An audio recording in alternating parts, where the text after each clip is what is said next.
How to clean an ICA chamber for a Peak Pro and what the difference is with the OG. Let's go. Now, it's not quite as easy as cleaning an OG coil. As you can see, these coils can get very chazzed. You don't want to do that. You want to clean it often. And beyond cleaning it often, you also want to instruct and educate all of your friends on how to properly hit a Puffco. You want to sip it, not hit it. First thing you're going to need for cleaning off the chazz is a brass wire brush set. I got this set off Amazon, link in the description below. You don't need a big pack like this. You get a 3 gram as well, but I just wanted them. And you want to use the brass one, not too big. And from there, just brush away. It took a little bit. It was like 5-10 minutes, not too long. Now, your coil might be more chazzed or less chazzed depending on how often you do a cleaning, but at a certain point you want to pull out your isopropyl alcohol and some Q-tips and give it a nice little wiping. You'll see a bunch of carbon residue come off, and after that I started scrubbing again. Didn't really do too much more. I kind of waited too long to clean off my coil, so it has a bit of a stain on it, but it still runs perfectly. Just remember, maintenance is key if you want to have an ICA working for a very long time without having to replace the coil. Cheapest way to have a Puffco, period.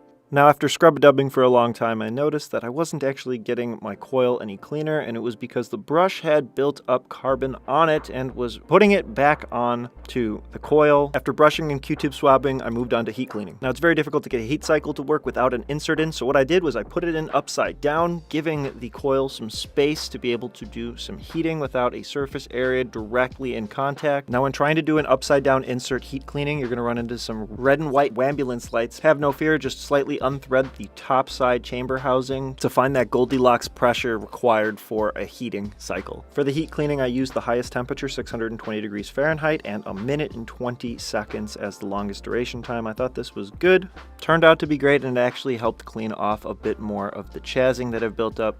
As you can see in a couple seconds, a little bit cleaner, but we're going to give it another brush. It's probably going to get dirtier from the brush at this point, just as a call out. After the heat cleaning, there really is no reason to do another brushing, but I did it anyway just for a check. And then from there, a Q-tip iso swab for the coil. Turned out to be okay.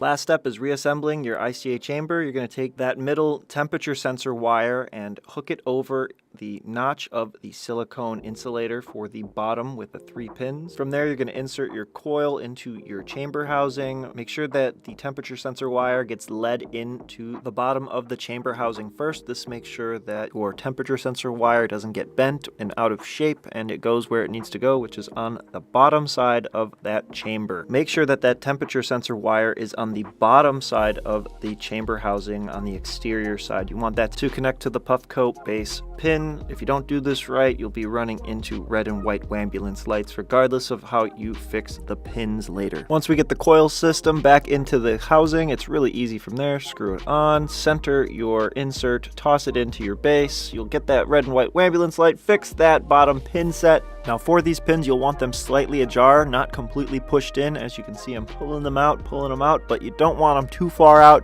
If the pins are too far out, they might fall out of the housing while screwing it in. Then from there, you'll have to put it back into the insulator. As you can see, we're running, we're good to fire, and now we're just gonna let it heat cycle just to show you that it's going through a full heat cycle there. If you're wondering what insert I'm using, it's the Pyra Pro silicon carbide from 3 grams. There will be a link in the description below that will help support the channel at no extra cost to you. With 20% off using the promo code Civilized710 at checkout, your Puffco will be good to go. Just make sure you instruct all your friends to be very light with your Puffco. Don't hit it, just sip it. Beyond that, when it comes to maintenance, I would say twice a month or every 200 sessions. This is just an average. You could do more or less depending on how clean you want your coil to be. As you saw, there's still a bit of stain on my actual coil, but it is firing, doing okay.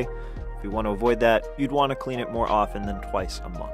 If you followed each step in this video, your Puffco Peak with the ICA will be working just fine. Don't forget to get a brass brush. You can buy this one if you want. If not, check out all those links in the description because it helps support the channel. Beyond that, don't forget to check out the sweepstakes giveaways we got every Tuesday and Thursday, 7-10 p.m. Central Standard Time. Don't miss it. Subscribe, and you'll see me there. Anyway, guys, stay elevated. I'll see you guys soon, and peace out.